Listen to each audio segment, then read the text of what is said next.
क्योंकि अरमान केवल एक ही हाथ का उपयोग कर रहा था, जिसकी वजह से वह अपने हाथ को ज्यादा हिला डुला नहीं पा रहा था। लेकिन आस्था का यूं मुंह मोड़कर जाने पर उसे बुरा लग रहा था। अरमान के इस तरह से रोकने पर आस्था बहुत ज्यादा घबरा गई थी और उसके सीने से सीधे जा लगी थी। उसके सीने से लगते ही आस्था को अपने सिर पर चोट का एहसास हुआ, क्योंकि उसे ऐसा लगने लगा मानो लोहे से उसका सिर टकरा गया हो। अरमान का सीना एकदम लोहे के समान मजबूत और बड़ा था। आस्था उस वक्त एक मासूम बच्चे की तरह लग रही थी। इतना ही नहीं, आस्था की दुबली पतली सी कमर अरमान के एक ही हाथ में पूरी आ रही थी। अब अरमान आंखें बंद किए खड़ी अपने सामने आफत को देख रहा था। डर की वजह से आस्था ने अपनी दोनों आंखें बंद कर ली थीं। उसकी हिम्मत ही नहीं हुई कि वह अरमान की आंखों में देख सके। अचानक अरमान बड़े ही इंटेंस सी नजरों से आस्था को देखने लगा। उसकी नजरें कभी आस्था के खूबसूरत चेहरे पर तो कभी उसके होठों पर जाकर ठहर गईं। आस्था के होठों को देखकर अरमान का दिल कर रहा था कि वह इसी वक्त आस्था को चूम ले, लेकिन कुछ तो था जो उसे रोक रहा था, क्योंकि इस तरह से उसने खूबसूरती में बहना नहीं सीखा था। लेकिन आस्था की खूबसूरती उसे इतना ज्यादा इफेक्ट कर रही थी कि इसके बारे में कोई अंदाजा भी नहीं लगा सकता था। अब आस्था जब इतनी देर तक इस तरह से आंखें बंद की खड़ी रही, तब अरमान आउट ऑफ कंट्रोल होते जा रहा था। अचानक उसने अपने होठों को आस्था के करीब ले जाने लगा। वहीं आस्था को जैसे अपने करीब अरमान की सांसें महसूस होने लगीं, वह और भी ज्यादा डर गई। अगले ही पल जैसे ही आस्था ने धीरे से आंखें खोली, उसने देखा कि इस वक्त अरमान के होंठ उसके बेहद करीब हैं। उसने तुरंत अपने होठों पर हाथ रखा और बोली, यह क्या कर रहे हैं आप? ऐसा कहकर उसने खुद को अरमान से छुड़ाने की कोशिश की, लेकिन अरमान आस्था के इस तरह से बोलने पर और भी ज्यादा गुस्से से भर गया और बोला, तुम्हारी हिम्मत कैसे हुई इस तरह से मुझे रोकने की? हाँ, आखिरकार तुम समझती क्या हो खुद को? ऐसा कहकर उसने आस्था को बेड पर धक्का दे दिया और खुद उसके ऊपर आने की कोशिश करने लगा। लेकिन क्योंकि उसके हाथ में चोट थी, जिसकी वजह से आस्था आसानी से अरमान से बच गई और अब वह फटाफट से दरवाजे से भागकर बाहर निकल जाना चाहती थी, क्योंकि वह बिल्कुल भी अरमान को अपने करीब नहीं आने देना चाहती थी। वैसे भी उसने अब डिसाइड कर लिया था कि अरमान के ठीक होते ही वह इस घर को छोड़कर चली जाएगी, और दादाजी ने उसे गारंटी दी है कि उसके बाद वह उसे आजाद कर देंगे। तो कहीं ना कहीं यह सोचते हुए आस्था अरमान के बिल्कुल भी करीब नहीं जाना चाहती थी, और वह सोच रही थी, जिस रिश्ते का कोई फ्यूचर नहीं है तो उस रिश्ते को आगे वह कभी भी किसी कीमत पर नहीं बढ़ने देंगी। अब जैसे ही अरमान से बचकर आस्था वहां से जाने लगी, अरमान एकदम गुस्से से आग बबूला हो उठा, क्योंकि अरमान की जिंदगी में न जाने कितनी ही ऐसी लड़कियां आई थीं, वह भी एक से बढ़कर एक। इसके बारे में कोई अंदाजा भी नहीं लगा सकता था, और यह एक मामूली सी लड़की अरमान को इस तरह से इग्नोर कर रही थी। तो अरमान को बहुत गुस्सा भड़क उठा था। इस तरह से वह अपनी बेइज्जती होते हुए नहीं देख सकता था। तभी अरमान ने अपनी साइड टेबल पर रखा हुआ एक रिमोट उठाया, उसके एक बटन को प्रेस कर दिया, और देखते देखते अरमान ने जल्दी ही कमरे के दरवाजे को रिमोट से अच्छी तरह जाम कर दिया। अब तो आस्था की सांसें ऊपर नीचे हो रही थीं। वह दरवाजा खोलने की नाकाम कोशिश कर रही थी, लेकिन उसे दरवाजे के बाहर न तो उसकी आवाज जा रही थी और न वह दरवाजा खोल पा रही थी। केवल उस कमरे में आस्था और अरमान ही थे। आस्था डरकर पीछे की ओर देख रही थी। उसे अरमान से उस वक्त बहुत ज्यादा डर लग रहा था। तभी अरमान आस्था के ठीक पीछे आकर खड़ा हो गया। उसने अपना एक हाथ दरवाजे से टिका दिया और आस्था की ओर देखने लगा। आस्था धीरे से मुड़ गई और अरमान को अपने करीब देखकर उसकी सांसें और भी ज्यादा फास्ट हो गईं। तब अरमान हल्का सा उसके ऊपर झुकता हुआ कहने लगा, आखिरकार तुम समझती क्या हो अपने आप को? तुम्हारी औकात ही क्या है मेरे सामने? ऐसा बोलकर अरमान उसे नफरत भरी नजरों से देखने लगा, और अचानक से उसने अपने चोट लगे हुए हाथ से ही आस्था के गालों पर हाथ रख दिया और बोला, तुम जानती हो मैं तुमसे इतनी नफरत क्यों करता हूँ? तुम्हारा एकदम दूध सा गोरा रंग, ऊपर से तुम्हारे ये खूबसूरत से होंठ और तुम्हारी ये झील सी गहरी आंखें, तुम्हारे ये खूबसूरत बाल, ये सब बहुत खूबसूरत है और अरमान सिंघानिया को खूबसूरती से सख्त नफरत है। सुना? तुमने सुना? अरमान सिंघानिया को खूबसूरती से सख्त नफरत है, इसीलिए मैं तुम्हारी यह खूबसूरती मिटा देना चाहता हूँ, बिगाड़ देना चाहता हूँ, ताकि कोई भी तुम्हारी खूबसूरती को देख ना पाए। अरमान की इस तरह की ऑब्सेस्ड भरी बातें सुनकर आस्था के चेहरे से पसीना निकलना शुरू हो गया। एक पल तो अरमान उसकी खूबसूरती की तारीफ कर रहा था, लेकिन वह इतनी खतरनाक तरह से बोल रहा था, ऐसा लग रहा था मानो खूबसूरत होना बहुत बड़ा गुनाह हो। आस्था को आज तक उसकी खूबसूरती को लेकर सभी ने कितने ही कॉम्प्लीमेंट दिए थे, लेकिन आज अरमान ने जिस तरह से उसे कॉम्प्लीमेंट दिए, डर के मारे उसके शरीर के रोंगटे खड़े हो गए। इतना ही नहीं, उसके होंठ बुरी तरह से कांपने लगे। उस वक्त उसे अरमान से बहुत डर लग रहा था और उसकी आंखों में ऐसा कुछ था जिसे देखकर वह बहुत घबरा रही थी। फिर उसने अरमान से कहने की कोशिश की, मिस्टर सिंघानिया, आप ये क्या कह रहे हैं? मैं आपकी बात का मतलब नहीं समझी।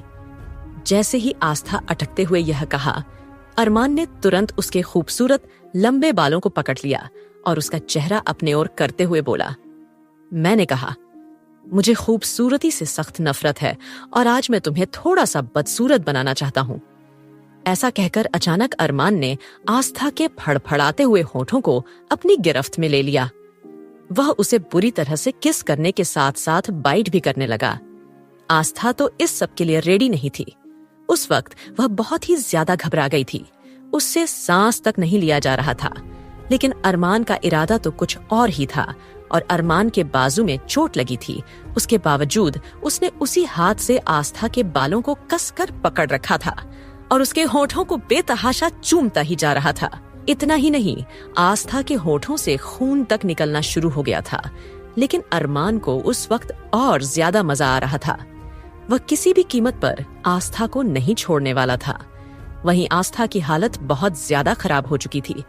इतना ही नहीं, उसके होंठ अब धीरे धीरे सूजने लगे थे, लेकिन 7 मिनट हो गए थे और अरमान तो उसे छोड़ने का नाम ही नहीं ले रहा था।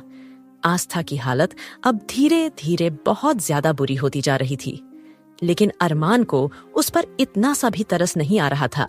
और जब अरमान को लगा कि अगर उसने कुछ सेकंड और आस्था को नहीं छोड़ा तो उसकी दम घुटने से मौत हो सकती है, क्योंकि अब वह कुछ रिस्पॉन्स भी नहीं कर रही थी। लेकिन हो सकता था कि अरमान के इस तरह के बर्ताव करने पर वह पूरी तरह से शॉक में थी। और जब अरमान ने आस्था को अच्छी तरह से बाइट और किस करने के बाद छोड़ा, तो उसके बाद उसने आस्था की ओर देखा। आस्था के खूबसूरत होंठ, जो थोड़ी देर पहले बड़े ही खूबसूरत, एकदम खिले खिले गुलाब की तरह लग रहे थे, अचानक सूजन और ब्लड की वजह से काफी ज्यादा भद्दे से दिखाई देने लगे थे।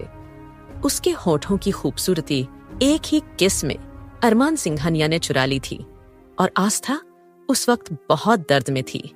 वह लंबी लंबी सांसें लेने लगी। अरमान उसकी ओर देखने लगा। उस वक्त वह और आगे बढ़ना चाहता था, क्योंकि आस्था की बातें अभी भी उसके दिमाग में घूम रही थीं। क्योंकि आस्था ने उसे साफ साफ कहा था कि वह उसके साथ कभी भी बेड पर नहीं आना चाहती है, और उस वक्त वह आस्था के साथ बेड शेयर करना चाहता था।